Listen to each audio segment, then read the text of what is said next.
It's Friday, December 12th, 2025, a Friday 5-pack, Ask or Tell Me Anything, and time to call it a year, next on the AM Update.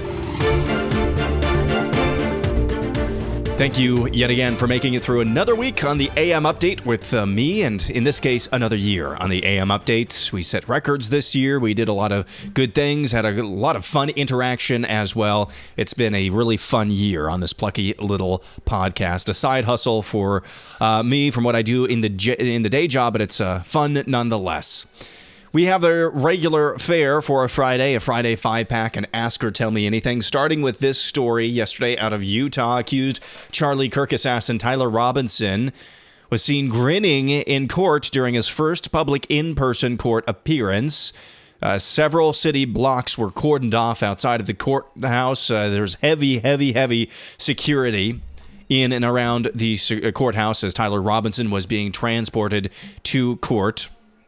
Only thing of note that I saw is that his parents were not allowed to be in court during the closed court sessions, so no major hard news other than just the videos and photos we saw in the courtroom of Robinson smirking and smiling. That's the biggest storyline out of yesterday's court appearance, and obviously it means one thing: death penalty. Death penalty. It's really quite astounding. If you just go back and read the charging documents, which I did for the first time since they came out. Was that late September? Maybe it was early October. Can't remember. I mean, they say they found his DNA on the alleged gun, all over the alleged gun, on the trigger, on the spent and unspent shells. So all that's really left to be proven is whether or not the bullet fired that hit Charlie Kirk matches ballistics for that particular Mauser rifle. And you'll have a conviction then, I would imagine.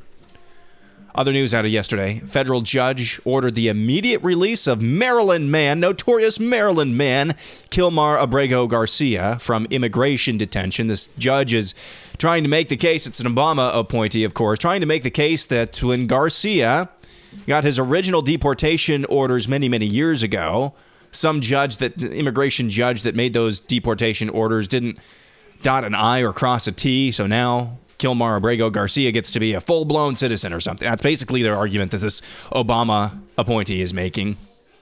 His release came after a federal judge yesterday ordered Abrego Garcia released from detention. District Judge Paula Zinnes said in her order that since Abrego Garcia's wrongful detention in El Salvador, he has been redetained again without lawful authority. Zinnes said the absence of a removal order prevents the government from removing Abrego Garcia from the United States. No, it doesn't. He's here illegally, which means you can deport him. So I don't know why they're expending. So, I mean, yes, this guy is supposed to be a stand-in. I mean, but he was caught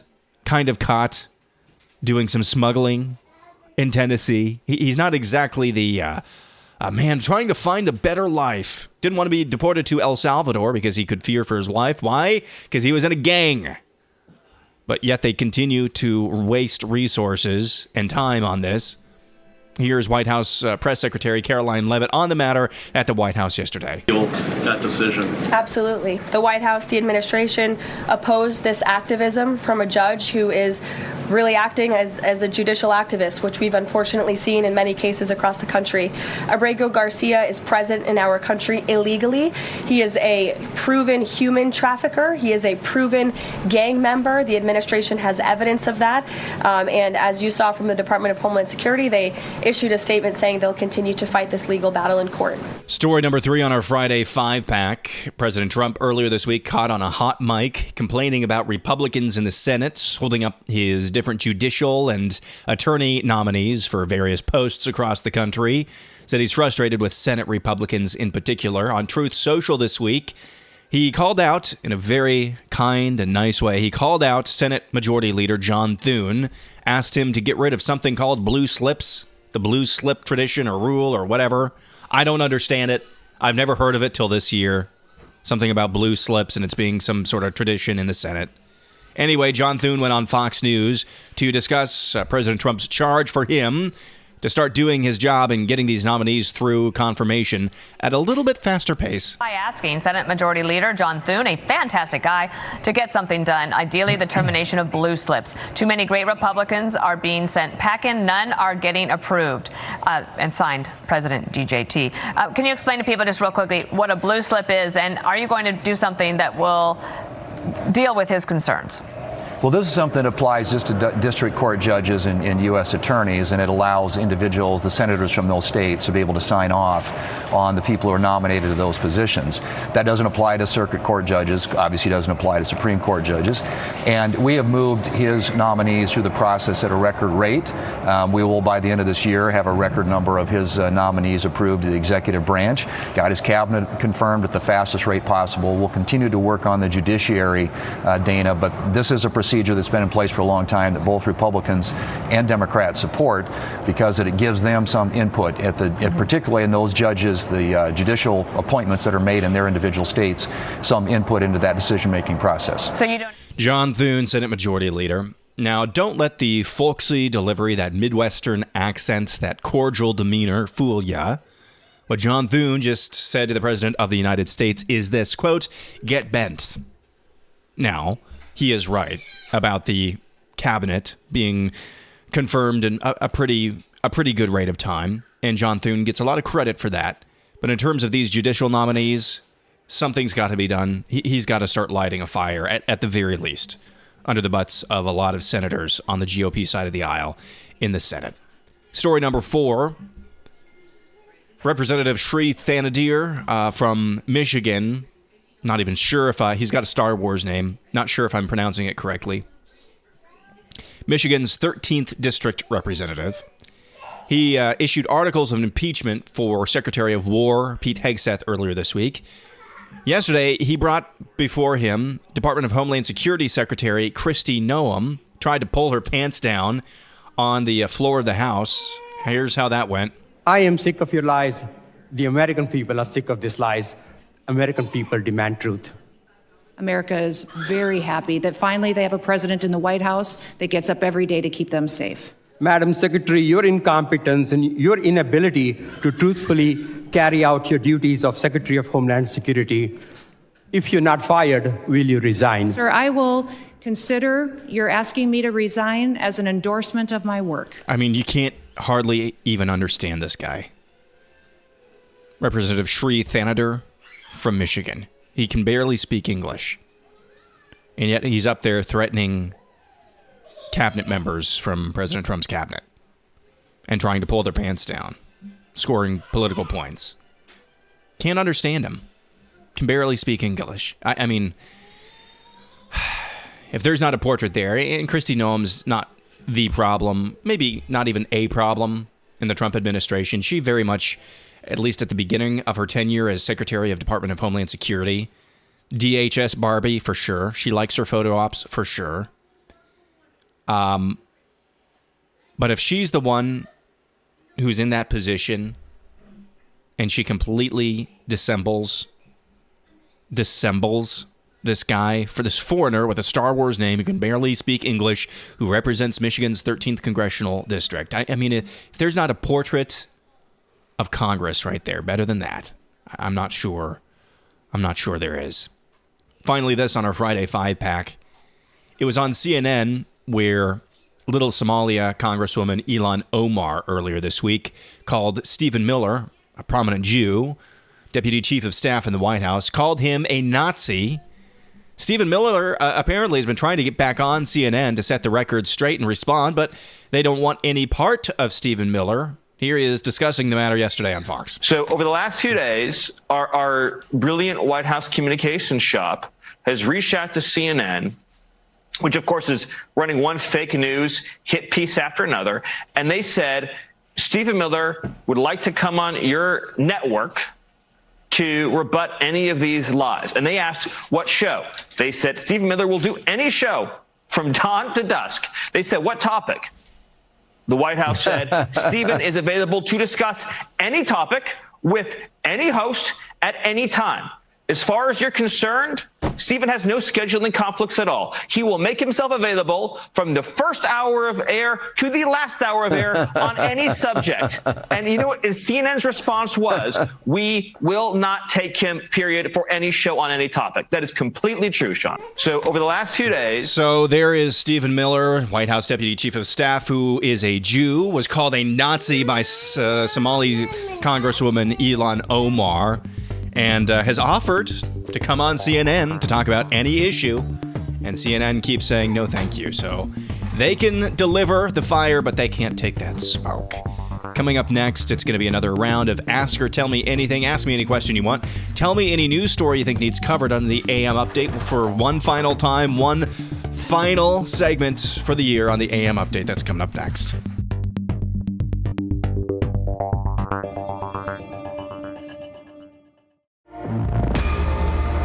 Back for one final segment this year on the AM Update. Ask or Tell Me Anything. Let's start with this one. Krista Roseberry says, what is the AM Update? Well, Krista, this is the AM Update. We'll see you next year. No, I'm just kidding. This is the AM Update. This is the AM Update. Maybe I should do a better job of describing what it is on the X page. Maybe not. Jim Heron has this. We have to understand the fault lines on the right better. There is an alliance between paleocons and the red pillar types like Candace. Consider the righty intellectuals who are silent or pro-Candace. They are accelerationists who want a new regime altogether. They're anti-1776. Jim, I think your overall, at least your beginning point is correct. I'm not sure if you've got the lines down, because I'm not sure I have the lines down either. There have been some red pillar types. There have been some who might even describe themselves or be described as accelerationists that are actually finding their voice against Candace that I've seen. Now, these are names that are not going to be super familiar, but a lot of people who might align with like the Nick Fuentes types or not try to stand up to him or don't find him any more offensive than the DEI anti-white racists. They're starting to speak out against Candace. I've seen that at least. That's an anecdotal example. So I do agree fault lines do need to be understood better. And that's something that I'm trying to do. There are times where I feel like I just need to sit back and kind of take things in as they happen. So I can kind of better understand or try to understand where people are coming from. And this thing with Candace has been one of those opportunities. But overall, I just think the best piece of advice is you'll know their fruits. You'll know them by their fruits. I think the best maybe rubric or one of the best rubrics for any of these personalities, any of these figures, any of these thinkers on the right, the answer to the question of what they would have their audience do. Not talk about, do. What is their advice for their audience? For how to live? For what to do in this political sphere? For what to do spiritually? What do they tell their audiences to do? Or is it just entertainment? Don't do nothing. We're just here to pontificate on the issues of the day and get your jollies off, own the libs, nothing more. Let's go to this. James Moon says, do you think Biden's removal of service members who refused the shot was really about building a more ideologically left military, so that if a Republican president later issued orders the left didn't like, the ranks would revolt and create the conditions for a coup? I'm sure that had everything to do with it. I'm not sure if this is coming to mind because of what's going on now with the military.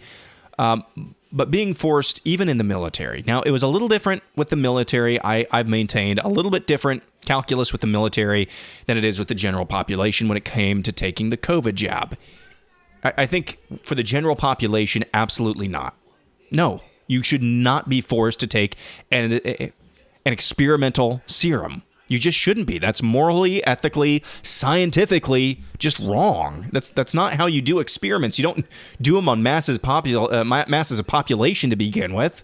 So scientifically, it's awry. Morally, it's wrong. It's really wrong forcing anything, any imbibed substance on anyone, forcing it almost always morally wrong. Because if you can't look me in the eye and tell me that 100% everything's going to be okay, this will make you get better and there will be no side effects, no downside whatsoever. If you can't look me in the eye and tell me that, then there is a risk. And so it becomes at least morally dubious. So if this is coming to mind in light of the recent attempts by some on the left to invoke sedition or provoke sedition from the ranks of our military, our uniformed services, those are completely apples and oranges. This is far more nefarious, and I think you know that, James. What they are trying to do. Hey, it was Mark Kelly. Any reasonable person can determine for themselves what is a legal and illegal order. That's just you're giving permission without saying it overtly, without saying it by syllable. You're giving permission for any given grunt, any given person over either a deep state ghoul or in our armed services. You're giving them permission, political cover, to not follow orders. So far more dangerous. But I do think that was an attempt. If that was the beginning and end of your question, forcing the COVID jab on our military, like Biden tried to do and did, was that an attempt to kind of try to weed out certain people in the military? Absolutely. Absolutely. Wolverine says, your side hustle beat out the day job in my listens this year. Congrats on the hard work paying off, Aaron. Any plans for 2026? Also, any outside opinion you have on the Sherrone Moore, Michigan situation would be great. Well, thank you for listening, Wolverine. I appreciate that. And as far as plans for 2026, for the AM update, no, I'm going to take some time to think about that over the Christmas vacation, extended Christmas vacation this year, because I've got so much going on over the next week for the day job that I'm going to be traveling as well. So no set in stone plans for 2026. Other than I just have to be more disciplined in being on social media for the AM update. I just got to be more disciplined on that. So kind of fell off. I get so burned out as the year goes on. I get burned out. And so I feel like just make sure that the podcast is out every day, which has been a challenge this last 3 months because between my podcast host and Apple, it's just been a mess, and I can't just set it and forget it anymore. I actually have to go in and publish. I have to stay up late at night and publish it, and it's just. I know that sounds like a minor thing, but when you have to do that every single day, it starts to wear on you. So anyway, that's a rabbit trail you didn't ask for. Sherrone Moore, Michigan situation. So if you're not aware, Sherrone Moore was the coach for Michigan. He took over after Jim Harbaugh left for a pro job. It was kind of a hand-in-glove fit for Michigan. Sherrone Moore had filled in for Jim Harbaugh when Michigan had a lot of success towards the end of Harbaugh's tenure and did a good job. He was the coach on the sidelines for a huge game at Penn State, a tough game at Penn State, for the game in which they beat Ohio State. So a lot of success. A lot of success given his lack of resume. So he has been there for 2 seasons. And Wolverine, I know you know all this for people who don't, or not sports oriented. He'd been there for 2 seasons. Was okay last year, kind of disappointing last year, but they didn't have much of a roster. Disappointing this year, although they went 9-3. And then it came out that he was fired this week. And I'd heard rumblings a few weeks ago that there was something brewing under the surface, and this is not anything to do with it, it's just stuff that I had seen online. There's something under the surface, and what he was fired for was exactly what I had seen. He had an inappropriate relationship with an underling staff member. Inappropriate meaning he had a side piece, and he was married. He was married and had 3 kids, still married, I think, and hitting it with a side piece, and his mistress got pregnant. There are reports out there that he paid for an abortion, whether it's Plan B or an actual traditional abortion at Planned Parenthood. I don't know, but abortion is abortion. Abortion, it's baby murder. So I find this, let me lead with this. This is a tale as old as time. I'm not trying to diminish the seriousness at all, and I'll get to that in a minute.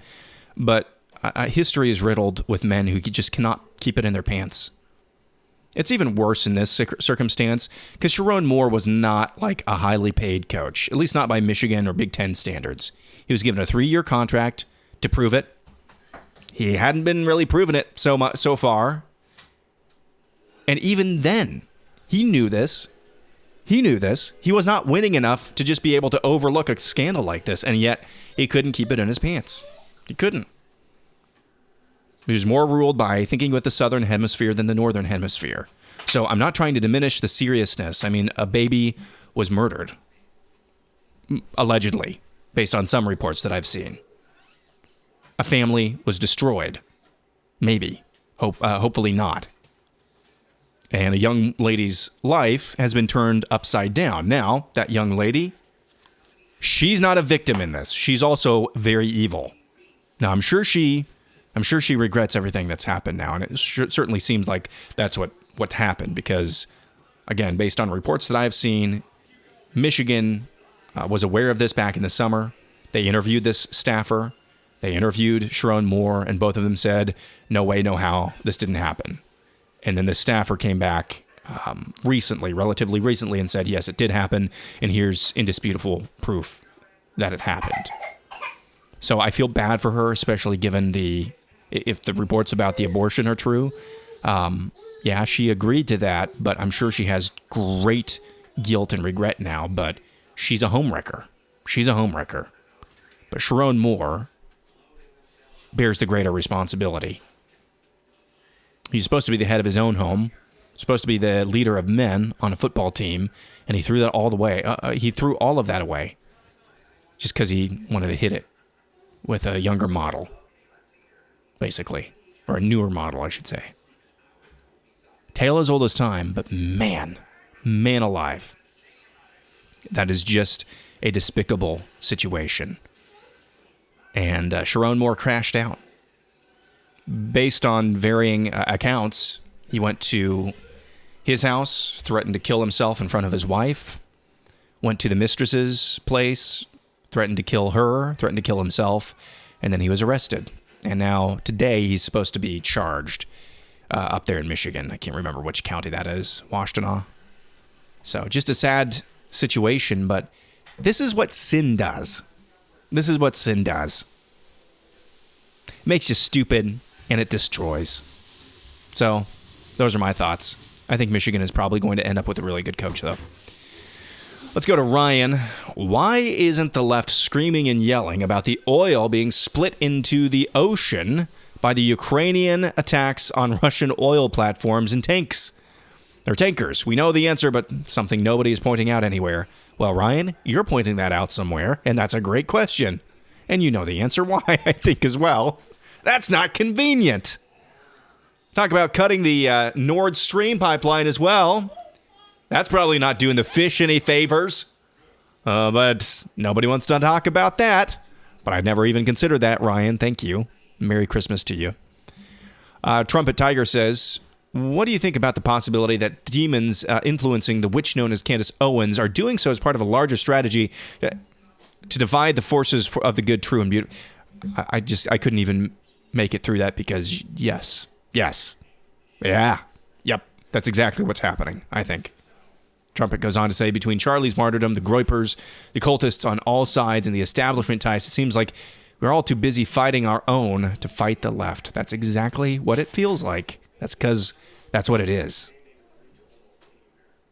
Gary Rasmussen says, I went to school and was friends with the Cinnabon Girl. Now, who is the Cinnabon Girl?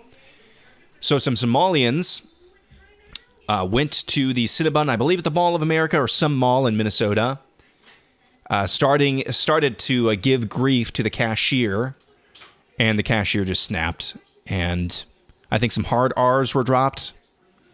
The cashier just went off on them. And of course, the cashier is the one who is the cashier is the one who, and it's a white woman, the cashier.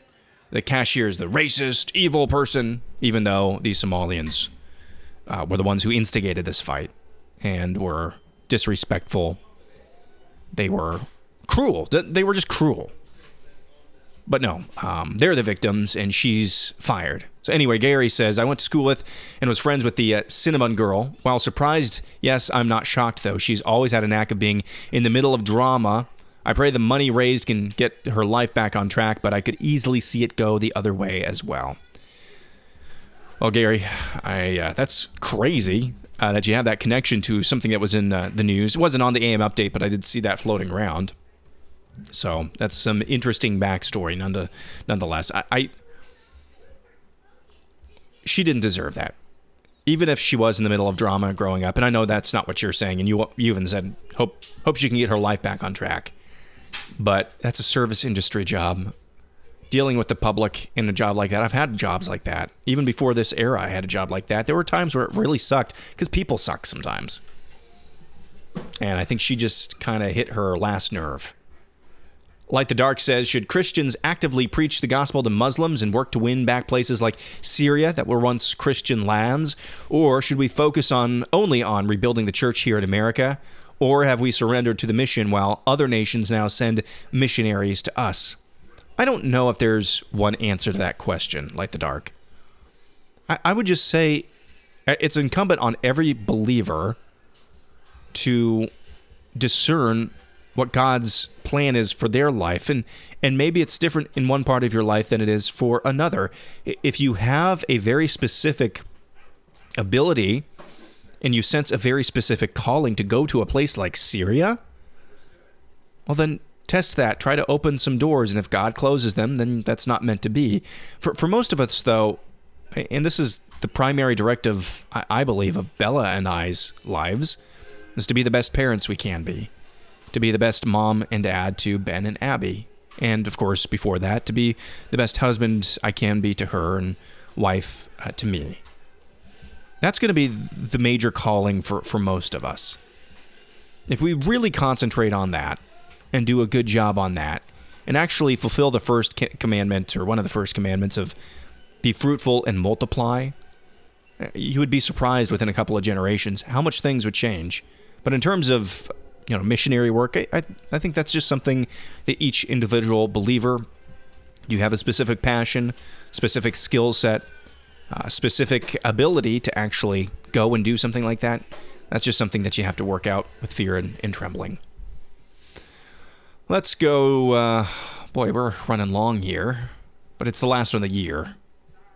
Shulva 8 says, on Tuesday, I think Ben was saying Mike and Kitty because Kitty is what Boo called Sully. That would be interesting. However, he's never actually seen that movie. We were watching the Monsters, Inc. telecast or simulcast of the Monday Night Football game, and so he was asking who's Mike Wazowski, who is Sully. We also have a Christmas ornament that's Monsters, Inc. as well. So, Margaret, you want to talk about that, Ben? Yes. Okay, you can come over here on my lap. Okay, well, I guess not. So, it's Monsters, Inc. Yeah, you want to watch Monsters, Inc.? Yeah. Okay. I'm not sure if you're old enough to watch Monsters, Inc. Maybe when you're little. Yeah. I'm losing my voice. They are Monsters, Inc. football. Monsters, Inc. football. Yeah, they did have Monsters, Inc. football. You're getting a very raw look. I'm losing my voice as we speak. Country Squire, let's do this one. Cedar of Lebanon is the Bible's... Yes. What? Yes. Yes, what? Because you need to go potty.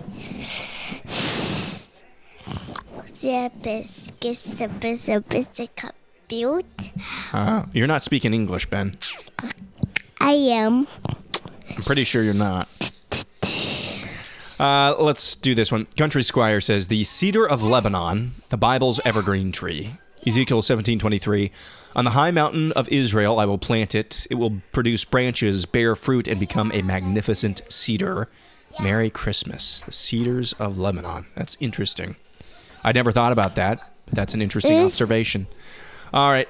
I think we need to wrap it there. Thank you for all of your questions you submitted both this Friday and every Friday throughout the year on the AM Update. Thank you for listening all year as well. I appreciate each and every one of you. Hey, stay tuned to the AM Update X page. I'll kind of give you and keep you posted on when we're coming back, anything new that we may be implementing in the new year, and so on. Merry Christmas.